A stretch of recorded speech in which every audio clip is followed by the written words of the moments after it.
افضل فرماتے ہیں کہ مسلمان وہ ہے کہ جس کی زبان اور ہاتھ سے دوسرے مسلمان محفوظ رہیں۔ تو دیکھیں یہ حدیث واضح طور پر ہم کو یہ بتا رہی ہے کہ ایک مسلمان کہلانے کے لیے صرف دل سے لا الہ الا اللہ کا ورد کرنا کافی نہیں ہوتا۔ ایک کامل اسلام والا کہلانے کے لیے، ایک کامل مسلمان کہلانے کے لیے صرف زبان سے لا الہ الا اللہ کا تکرار کر لینے سے بندہ کامل مومن نہیں بن جاتا۔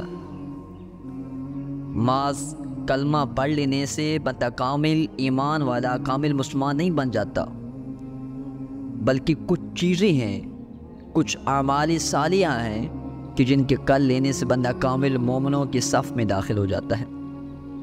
اب دیکھیں، ایک بندہ لا الہ الا اللہ کا ورد تو کرتا ہے، زبان سے پڑھتا ہے، دل سے بھی اقرار کرتا ہے، لیکن اس کے ہاتھوں اور زبان سے دوسرے مسلمان محفوظ نہیں ہیں۔ اپنے ہاتھوں سے وہ لوگوں کو تکلیفیں پہنچاتا ہے، اپنے ہاتھوں سے وہ ڈاکے کرتا ہے، ڈاکے ڈالتا ہے، چوریاں کرتا ہے، گناہ کے کام کرتا ہے۔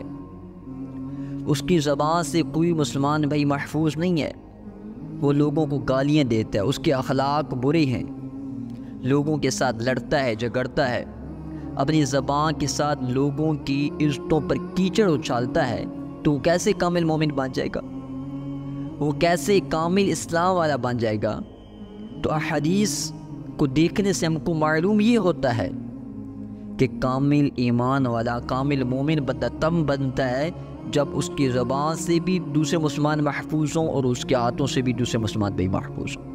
اسی طرح ایک اور حدیث پاک ہے، حضرت ابو موسیٰ اشعری رضی اللہ تعالیٰ عنہ سے، یہ بھی بخاری شریف کی ہے۔ میرے آقا مولا صلی اللہ علیہ وسلم سے پوچھا لوگوں، صحابہ نے، ایو الاسلام افضل، کہ سب سے افضل اسلام کیا ہے؟ تو آمنہ کلال فرماتے ہیں کہ سب سے افضل اور بہترین اسلام یہ ہے کہ ایک مسلمان بھائی کے ہاتھ اور زبان سے دوسرے مسلمان محفوظ رہیں۔